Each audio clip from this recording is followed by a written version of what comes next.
This year, I did a series on decolonial design. When doing this series, I met Suchitra Balasubramanian. I interviewed her in episode 623 when we talked about design in unlikely places. I loved the interview and her work. So after the interview, I proposed to her to do a series on Indian social design together. She accepted, and we are now presenting the series. She is my co-pilot in these interviews, and she also selected who to interview.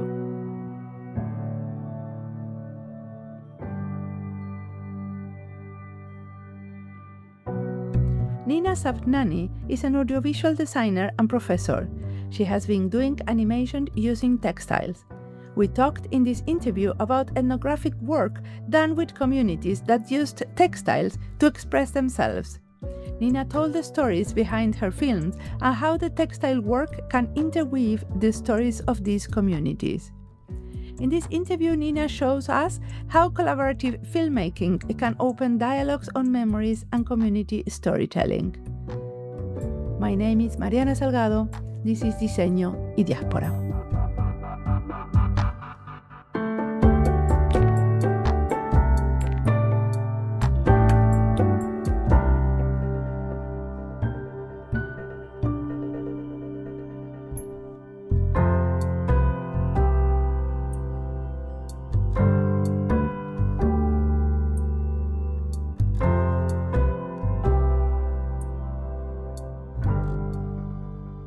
Hi, I'm Nina Savnani. I'm a retired professor from the IIT Bombay. I was teaching animation. I make films. I do illustrated books, and I like to write. Okay, and what did you study yourself when you were a student? For my undergraduate, I studied painting. And then I went to study animation and film. And then later on, I decided to do my PhD in folklore. And what did you research in your PhD? I was researching the storytelling traditions of Kawad in Rajasthan. It's a portable shrine that the storytellers carry to their patrons, and they recite their genealogies as well as stories from the epics. So it's considered as a holy, thing to be as a ritual which is performed for their patrons once a year. And then you started to work on issues that relate to the separation of India and Pakistan, right? Yes. Well, that began once my father started talking about the partition, which was very late in his life. Because he was telling his story after so long, and we had always wanted to hear, but he never told us, neither did my mother. So I wrote it all down. Then a friend of mine said, why don't you make this into a film? It could work as a film. I said, who will be interested in my father's story?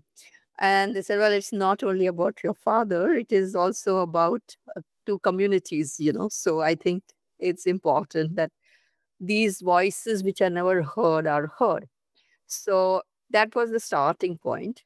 And then, of course, because I made that film, then I was invited to make another film for a community in Kutch, in Gujarat, So that they invited me to tell their stories, and they had made a wonderful, pieces on the earthquake.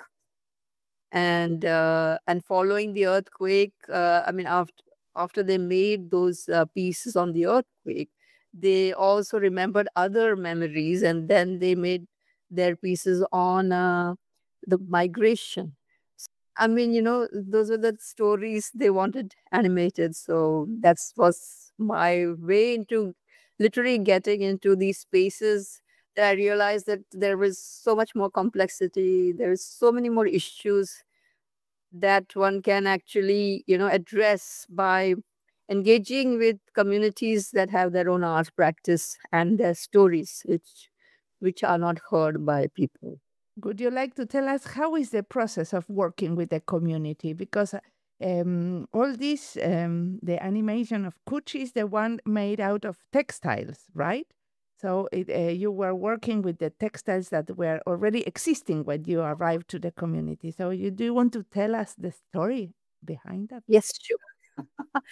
Well, it was very nice that I was invited by them. So there wasn't me trying to, get into their lives, but they had invited me into their lives. And actually, when they first approached me, they said, these are the artworks, you make them into a film. And I said, I don't work like this. I have to meet with the people. I need to understand. Just because I can see doesn't mean I understand. So I would like to talk to them why they created what they created. So we spent time, and I started my PhD. So I was introduced to these ethnographic approaches and processes. So it was a very nice way to actually practice it also. And we spoke to the ladies, the Maggie Ben, Rani Ben, these women whose works I animated ultimately. And we recorded audios of whatever they were talking. Even took photographs, and when they allowed us, we also did videos. So basically, we just had conversations about their work. They were showing their work and describing, pointing at things, and we didn't interrupt them. We just let them speak. And then at the same time, and there would be days they would say, "I don't want to talk today," so we would we would start scanning their artworks, because we couldn't bring those artworks to Bombay. They were huge, and it was in their museum, and they had only an A4 scanner. So we kind of spent a lot of time even scanning, and they had electricity only for a few hours in the day. So we did that, and then we would go back to them with more questions. And, so after doing that preliminary, kind of field work, we went back and we made a storyboard and sent it to them, and then got their, inputs. And they said, no, don't use this artwork, use this one. So it was the starting point for me to work to use this methodology for other films as well. So, Chitra, do you want to ask? So I was thinking that the themes of home, migration, memory is quite interconnected with the materiality of traditional art practice of the communities that you have worked with, right?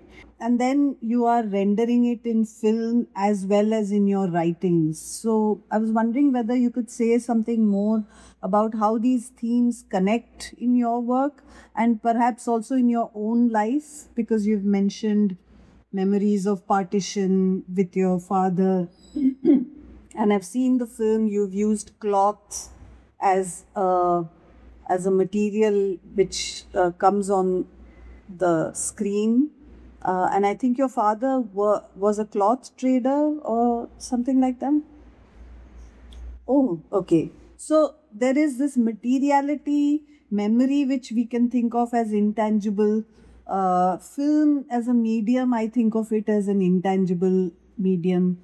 Yet, materiality is a thread that runs through the work. Yeah. So I was wondering whether this connection was very direct, or it kind of evolved as you grew as a filmmaker. I would say it evolved because, it started off with me making the first film on my father. I mean, he was in the textile industry, so obviously, and we had no photographs of him. They had just escaped. So what was there? He didn't want to be looking like a cartoon, he said. So I had to take his permission, to make the film. And so I used cloth as his language, because he understood fabric, and then he had collected loads of swatches and things. So we made, and then I also had friends who have hand block printing and those kind of things I got from them, to make this connect between Sindh and India, and my father, for that matter. And then, so that was the reason that I wanted to use as a meta text. When I worked with the Kutch women, they already had things here. And that's when I realized that, cloth has this ability to concretize memory, because they had literally used their embroideries to chronicle the memories of their past. And whether it was the earthquake or whether it was the, what was it? The migration, from in the first war with Pakistan, that was when they came. Because that time the borders were very fluid and they thought it's India and they came. But then, they had to wait a long time to get that thing. So this idea of memory and the memory of home in cloth began to speak to me. So then the other film that I made on my mother, and my mother is also a seamstress. So that's again, cloth becomes very central. So and I find that everything is an actor. Just the way the characters are actors, your fabric or the material is your actor, your sound is an actor. So everything works together to tell a story. So that's how, and the idea of home has always haunted me, because I ever since I was a child, I was always asked, "Where are you from? What is your native place?" And I never had an answer. As a kid, I had no answer because nobody told me. My father said we are world citizens. So okay, and yeah. And then when after, of course, now I give very long. Even now, I think 2 days ago somebody asked me, "But where are you actually from?" So my actually from, I have to give this very long story about my parents, the partition of India, and all of that. But Yeah. it's something, so where you belong. So I think now I belong to this world of animation, because it gives me a nice place to belong, just like my craft communities. Because for even although they are displaced, but their whole rootedness is in their craft. So I think my rootedness is again in my craft. So we therefore connect with each other, and I identify with them, because I feel that we are always trying to belong. So this belonging becomes now, don't want land, just want my work. My work is where I belong. Yeah. It's funny you mentioned this. My grandfather worked in Sindh. So I feel a great connection to Sindh, whereas I'm from some totally different part of India, which is in the south, which has nothing to do with northwestern India. And India is such a large country. But this accident of the past kind of connects me.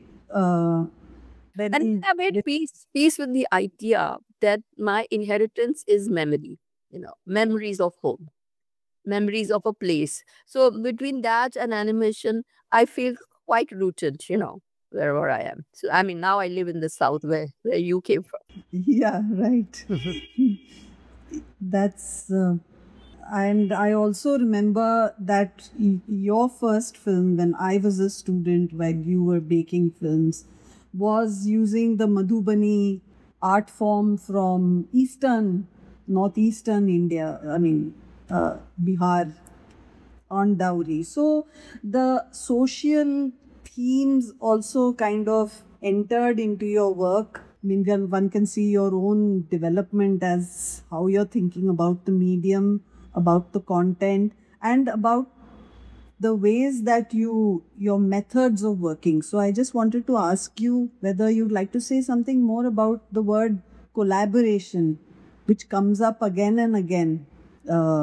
Whether you're collaborating with family members or with communities or with other technicians and skills which are involved in animation filmmaking.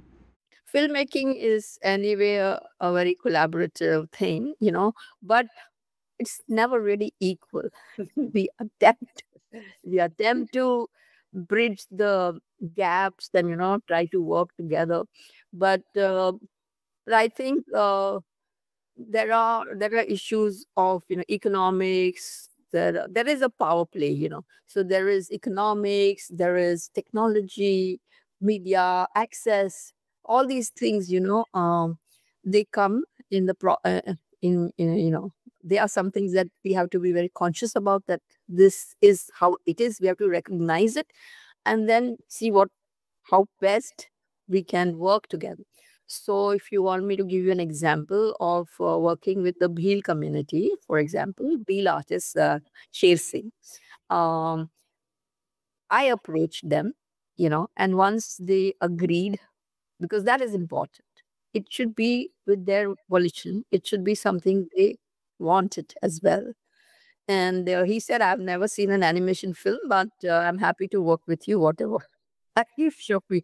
So, so then we raised the funds, and then we tried to learn about each other's world.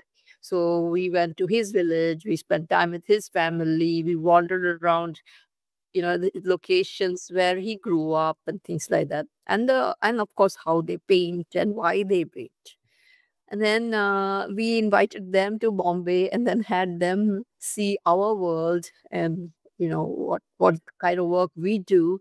And then we had a workshop with our students so that they could tell us about their painting and why they paint the way they paint and all of that. And then slowly the story actually emerged from these conversations.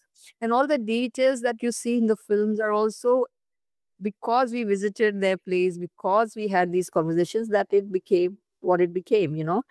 And this time, I mean, I was even more conscious than we were when we were working on the Kutch film, because we had also grown as, researchers, and, we're looking at it also as a way to learn and to, of course, the social is there that, you want to bridge the gap, something that is unbridgeable. You are trying to make those things, but at least to, to amplify the voice, to make it reach a larger group of people, which we have done through making of the film, sharing it with their community, but also sharing it with the world. It's on YouTube, and we also made a website for their paintings, and we so that people can approach them. But all these things can only happen if there is funding, of course, and the rights belong to those who funded it. So that when these inequalities are there, we try to, but in the ethics of working together, there we try to be, as equal. There was a point where I wanted to ask Sher Singh what to do in the end of the, what the title of the film, what shall we call our film?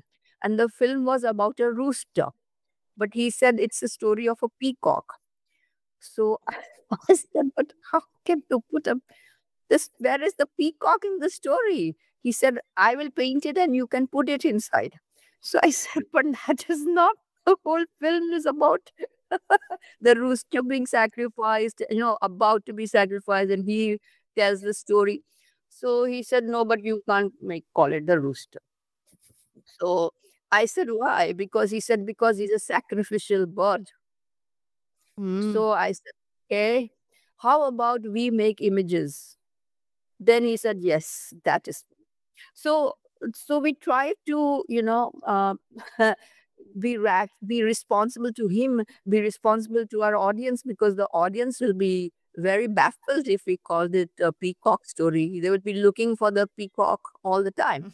So finally, to please him, I took the peacock and I made it a part of the background. He was singing somewhere, and the rains came and all of that. So we tried to, bring in our production processes, we try to be equal. But what happens to the film afterwards, it doesn't belong to neither me, nor not to him, but someone else. He gets known a little bit, so he gets some work, but not forever. Everybody has to struggle. We didn't get paid for the film. We were just given funds to make the film, and so we wrote papers and we got invited here and there. But that's the story. I mean, Can I ask you something? Because this is part of your research. So you do research through art, right? Um, so what were you researching? What were your research questions when you made? So the films, they are kind of tools for research, I understand. yes, yes. So I can continue with this story only since you're familiar with it. So, so one thing I wanted to research was what role these, what is the role of painting in their lives? Why is it important for them to paint? And that's how the story emerged, that they see painting as a prayer which is offered to the gods to bring rain or to have water.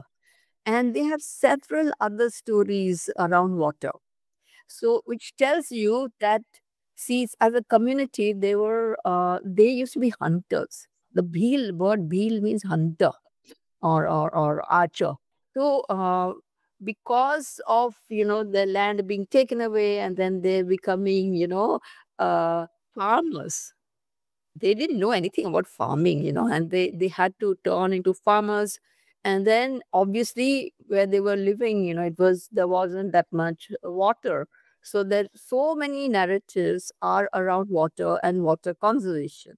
So what it taught us was that, and the way they think about it, that a community, especially the Bhils, who have been called many times, by the British, and then even in India for quite some time till 1980, they were called as habitual offenders, criminal tribes. So to be able to say, I mean, share the way they think, and the beautiful stories that they have, and not to associate them with crime. That was the objective of the film, and that was a learning from the interactions. I mean, my question was, why do they paint? But it led me into so many other places. It also made me aware of methodologies of working together, of how do you share knowledge, how do you co-create. I also thought that another recurrent theme in your work is the preoccupation with identity. So it could be individual identity, like your father, perhaps, social identities, national identity. So, how has your thinking about identity evolved over the several films that you've made, or the how do you think about it now? I know you spoke about a little about being a world citizen, or embedding yourself in animation for your identity. But you think these communities are also thinking about themselves in a self-conscious way? Some are, some are not, but I mean, yeah. So I think identity is also, like, it's very complex. It's like, there are identities that people claim, you know there are identities that are imposed, the identities that are inherited. Now, what can you do with it? So like, if I talk about there is a very strong sense of community identity amongst these people, because they all share the same language of the craft. And so whether I'm talking about the card makers or the storytellers, what they produce and what they make, whether it's stories or it is, they may each have different way of telling it, but it's the same story, and it's the same coward. It's a different craftsman, making, different artisan making the coward, but it is still, it is something that the knowledge is based. I mean, it's on their community, and they are also very conscious of their community identity. And they will say things like, "Hamare Rajasthan mein, in our Rajasthan, this is what we believe in, and in our community, we believe in this." So because they need the recognition for their identities. So, for example, the storytellers, they create genealogies of themselves, going kinship bonds with Shravan Kumar of Ramayana, because he carried a coward. But their coward doesn't look like that. So they have a whole narrative of how this coward came into being, and they relate him. They say they are his progeny. Not only that, they also create kinship bonds between him and Ram, Lord Ram. They say, that he is their cousin. So they create, there is a very strong sense of need to establish your identity as somebody who's not just somebody who is telling a story, breaking stones on the wayside, making a road, but my genealogy goes way back. So that sense of that is one kind of identity. In the situation with the Kutch people, I realized that once the earthquake happened and they made these narrative panels and they began to exhibit as individuals, that they are now trying to assert an individual identity as an artist. That came much later. Otherwise that sense, that craft and their sense of identity is gone. That is why even though they don't earn much, they will continue with it, because they say, at least people know us as people who make this. If I stop making this, I am a nobody. I'm no one. And that's true for all of us. I mean, we each need, our identities are tied up with the kind of work we do, the kind of professions we have. So these changes are happening even amongst, like, in the Gond artists. There are few Gond artists I know are good friends of mine who are now having individual exhibitions, and they even say, please don't call me a Gond artist. I'm an artist. Yes. So, but the art is art is something that art is what all of them do. The same kind of visual language, but still, some of them want, because their imagination is different. The kind of imagery they are creating. So they may be using dots, but the imagery could be very different from one artist to the other.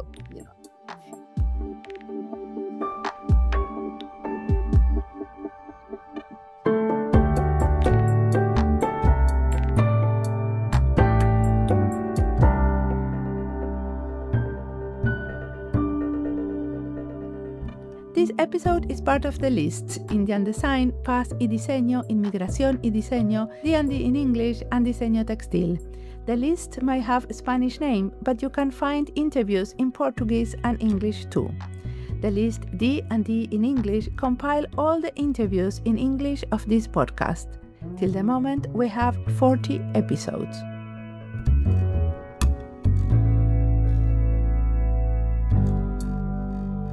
In other interviews, we also talk about textile work done with communities. In episode 77, we talk about digital testimonial textiles with Eliana Sanchez Aldana and Taina Perez Bustos. They have been working with displaced communities in Colombia. Their work is at the intersection of anthropology and design. You can go to this episode if you're interested in textiles work done with rural communities. We talked about Nina's work. Her animations are really amazing. So please, after listening to this episode, watch them. You will find links to her work from our website. Now, let's continue listening to Nina, that she has much more to tell us.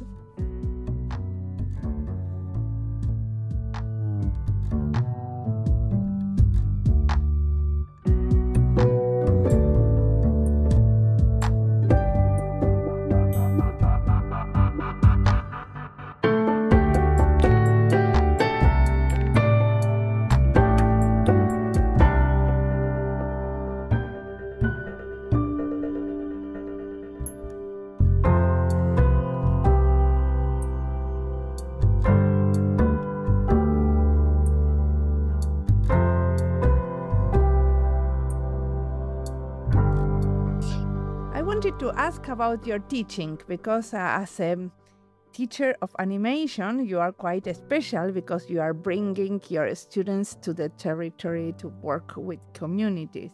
So tell us a little bit about that, and what is the reaction of your student? How this happens? Well, because I make films, I can totally understand their struggles, because I struggle as well. So we can have many interesting conversations. It's very hard for me to say I teach, because it's more like we have conversations with each other. And when I was younger, as a younger teacher, I was very ambitious for my students. So I literally gave them solutions to their problems, and I wanted them to succeed. But over the years, I have mellowed a bit, and I let them, I want them to think on their own, and, just help them navigate if they need my help. Otherwise, just have conversations about what they are doing and how they're doing. Some of them are very interested to work in the way I work, and some of them want to do things for the industry. So I help them both ways, whichever way they want to go. But you have done certain experiments in which you brought the students to work with communities, right? Yes, sometimes a student wants to come and work with me, then yes, they also get a sense of it. But if they're doing their own projects, and but we I do question them a lot, especially when they're represent when it comes to representation, how they represent women, how they represent relationships.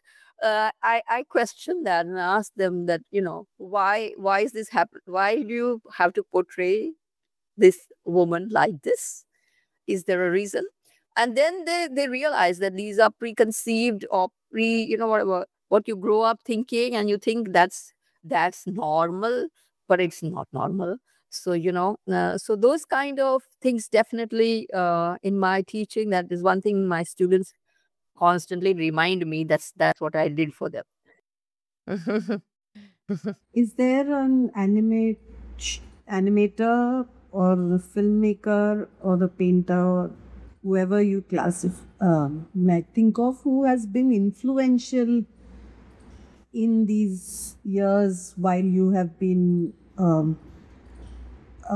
evolving an ethnographic approach to filmmaking as well as storytelling? Has there been anyone, may not be directly, but There are too many, I would say.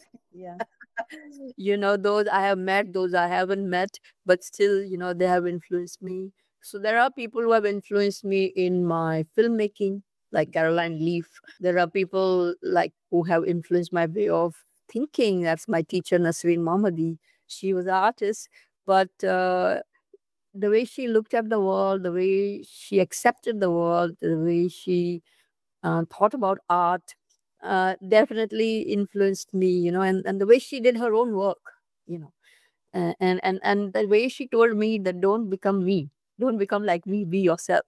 So that was very, very important in my, formative years, I would say. After that, so many people, who have, even you. When I first made my first e-cowl, you said, but what about the community? Do you know them? And I was like, yo, I don't. And that's probably why I started my PhD. So, and there's Ashok Chatterjee, there's so many people, I would say, who don't look at art in isolation, who don't look at cinema in isolation.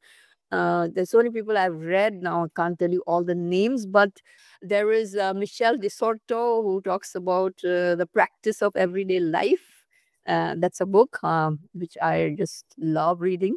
And because it makes me think about so many things. And of course, I don't know. I mean, there's so many people who would have influenced my thinking and and all the people I worked with. The kind of one thing I'll never forget. One day, my storyteller told me, people think time is passing by, but time says you are passing by. I am here. So I thought that was very beautiful what he said. So there are, I mean, one learns from one's students also, and from everywhere. That's true. Great. And what are you planning in the future? What do you think you would like to film still? You are working still as a filmmaker, right? Yes, I am. I am. I just finished a film with my mother on her memories of partition. But I'm also now exploring animation as art, artistic, in the gallery kind of work. So, because I find cinema is very seductive. It's very controlling. It doesn't allow you to look away. You have to be with it till it's done. Whereas when you have something which is like fleeting, it stays for anyone to look at it for as long as they want it. So the autonomy is with the viewer. But of course, I'm painting and I'm making films with painting. So I've just made a film with my friend who has done a lot of paintings on the sea. To me, that I mean, it again goes in continuity of that way I'm thinking about transience, about fluidity, of memory being that way. So it works, those paintings. And so I've animated those, and we are going to have a show end of this month in a gallery here. And we'll see where we go. I want to look at art as a more as not just controlling, but more as vulnerable, like a vulnerable art. And continue doing things which are, I think I want to not go into this migration stories anymore. Like, I think I did a lot of it, and it's very disturbing also. So I'm looking at just more abstract, more experimental kind of work that I would now like to do. Actually, your remark about your storyteller who said we are passing by and not time, I was just thinking that time is kind of central to animation, it's central to migration, memory. Time is kind of bringing all of these themes that have pervaded your work and your thinking are kind of stitched together, to use a metaphor again from your films, with the But whole. time, it's so. I mean, if you think about all these three things that you mentioned, it's very different for each of them. For migration, it's an actually concrete, finite, physical, sense of time. Whereas memory, it's endless, it's transient, you can concoct things, it helps you remember, but it also helps you forget. You forget, you distort. I mean, so the memory time is flexible. Whereas the migration time is very finite. Then the film is a construct. So so film time is something else, because it is compressing time. It is telling you our so many years of life into, like in like 10 minutes or something. So yes, there is time, but each one is special and very different and quite complex in its own way. But yes, I mean, memory only depends on, I mean, time and memory are obviously very interrelated, because Yeah. in fact, that's how we can live. Yeah. It was also reminding me that, animation comes to India, as per my understanding, please correct me, that somewhere after independence, you have all these Ram Mohan and these kinds of people who come and they start making films about India developing and becoming a strong nation after independence. And there's this whole nationalistic propaganda element to it. And then you have more of the entertainment kind of strand to it. And now, as I understand it, you have a more artistic approach to animation. Am I right? Or are there other strands in which you might place yourself in the genealogy of your discipline or your Of art course, form? artistic and all that, I would align with that, but also seeing it as a research tool. I'm seeing animation also as a research tool, as a way of representing ethnographic records, and not only seeing it as entertainment or pleasure. Of course, pleasure is there always. Pleasure is also painful sometimes, but it is more as a. I am seeing, for personally, I don't see animation as like one film after the other. It's just what I am as a researcher.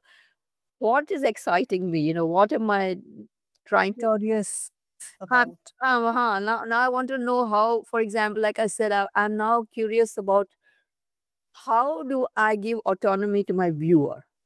How can animation give autonomy? Of course, we have interactive art and you have all that, but so I still have no answers. These are things that, so I will do experiments along those kind of things. And if it becomes a film, it becomes a film, you know. If it stays an experiment, it stays an experiment. I don't know. Like I wanted to, I was in between, I was interested in how does the oral and the literary, how do we bring the oral and the literary together? So then because of the coward, I was very excited about it. So I made a book which just has images. It has nothing else because that's just like the coward. It only has images, and then children are invited to tell their own stories. So just like in an old tradition, you there is no story without a listener. Even in this case, there is no story without the child telling you the story. And it's a way, the way an adult can interact with a child through their language of how they tell a story by connecting the images and things like that. Of course, it wasn't something that everybody understood. I had to literally, you know, uh, uh, uh, demonstrate, and then people started to see, okay, that's what it means.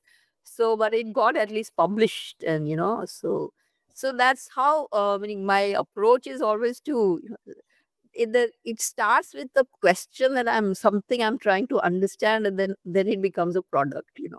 I'm glad you brought up your publications and your book making work. We haven't, it's got the animation kind of eclipsed this other important part of your practice. How did it happen? How does it connect up? It was all accidental because I never really wanted to be an illustrator or anything. But I had made a film on how the zero could have been invented.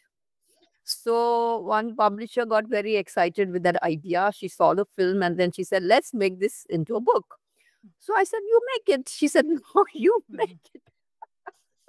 I told her, I don't know. I have never done any illustration. But she had more faith in me than I had in myself. And so I made it, and then I got excited. I thought, this is very exciting. One can actually, it amplifies the reach of your film and now most of my films, they become into books, and then they translated them into 9 languages. So they are reaching a larger group of people, and in small places, like um, my sister went on a holiday to what is that mountain place in Himachal somewhere, and they stopped at some bookshop on the roadside, and she found my books there. I was like, whoa, that's great. And this is That- this is the book done with the children, with the stories of the children. Yes, yes. So I mean, we have to modify a little bit the stories. So like my father's story, Mukund and Riaz, that became a book, and it's been translated into 11 languages now, and including and then I think including Korean. I was Wow. like, wow. Yes, Nice. I can't tell you how it translates, but it was What's the was name done. of the book? Mukund and Riaz. Oh yeah, and it also got translated into French. Two friends. 2 friends, yes. They called it 2 friends. I mean, because the names were too much for them. And this is that book I was telling you, I made for the coward-like thing for the children. So they have to, look at every image and tell a story. And then in the coward, there is a god, like shrine in the middle, but I have made it. Yeah, there is a hole. Yeah. They can talk to each other. One is because we are in different worlds, no? I'm sure it is night in your place, it's morning here. So how do we connect? What would you recommend to the young Nina that just have finished the university and is starting to explore her own professional path? I went to it. There is one very lofty advice and one very pragmatic advice. Yes, good. I want the two of them. So let me start with the pragmatic one. You're not going to make any money making films or making illustrated books. Either, you go and work in the big industry, or you work somewhere, you be a teacher or do whatever you want and make your films. Okay. So that's what. Lofty is, don't worry, whatever the world will deliver, do follow your passion, experiment, push the boundaries of your medium, because that is your contribution. What is the point of living, if you are just going to eat, sleep, drink, die, that's more to life than just existing, so then do something that that pushes at least whatever you're passionate about, at least push the boundary, see where it goes, so you keep learning. In Delhi, we did one workshop with young women. They must be from the age of 10 to 30, and it was called Young Directors Workshop. So we first, of course, gave them theme that, if I was this, then if I could, what would I be? If I want, what is my dream? That kind of thing. And then we said, okay, now we had students from another university in Amity University. The students were doing visual communication or filmmaking. So they were the camera people for these girls, and they were also the sound recordists and the editors. And these young things, ordering them around, don't shoot from here, shoot from there, all in 2 days. It was so amazing. So it's, when you told me this, they were in charge. and we were just watching them in awe, just telling, no, don't cut it here. Cut one. Sometimes the student is saying, I think you need a hold here, let it be. No, I want it like this. Oh, they would look at me and they'll look at Samina, my other collaborator, and we both would say, just listen to them. That's it. This is their story, not ours. Perfect. Yeah. Thank you a lot for the interview.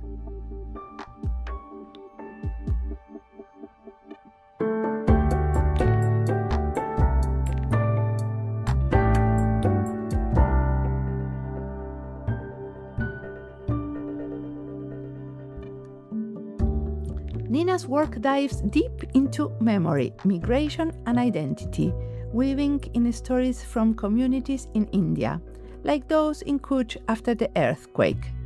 She shared how she used textile and animation to amplify these voices.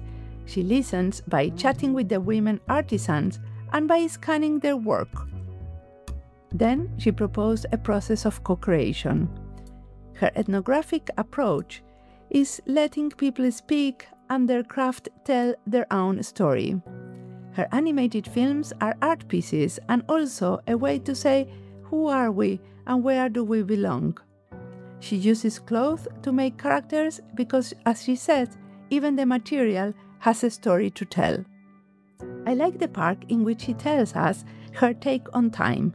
For her, time is finite for migration, flexible for memory, and a construct in film. I love to listen to her passion for giving viewers autonomy and collaborating with communities, even if it's never fully equal. It's super inspiring. She also gave us a list of readings that we will be sharing on our website, and mostly she left us with a nice message. Chase your passion, push the boundaries, and trust the world will catch up. As always, the music of this podcast is by Antonio Zimmerman. Sound design is by Julian Pereira. This podcast is published with Creative Commons licenses with attributions. This was Diseño y Diáspora. You can follow us on our social media channels in YouTube, Instagram, LinkedIn, and Blue Sky, or visit our website. Remember to recommend us and recommend our books. Thanks for tuning in, and we'll see you in the next episode.